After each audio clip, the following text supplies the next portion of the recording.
Nalazimo se na proizvodnim tablama kompanije Matijević na lokaciji planta Futog. Ukupna posejana površina je 150 hektara. Od toga 1/3, odnosno 50 hektara, tretirano je preparatom Sistiva, čiji se tretman vrši na semenu. U toku vegetacije praćenjem useva utvrdili smo da u periodu zimskom, kada se vrši praktično prvi tretman fungicidom, dejstvo ovog preparata u tretiranom delu bilo izraženo, tako da je tretirani deo ječma je bio mnogo zdraviji u odnosu na netretirani. Na osnovu toga zaključili smo da prvi tretman fungicidni koji smo obavili na kontrolnom delu ne moramo da obavljamo i na tretiranom delu sa preparatom Sistiva.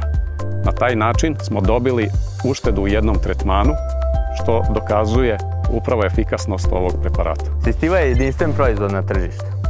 I do sada u zaštiti bilja nismo imali ni sličan preparatu Sistiva. Sistiva se nanosi na seme, a štiti nas od bolesti lista. Prinos plus za Profit Plus uz BASF rešenja za poljoprivredu.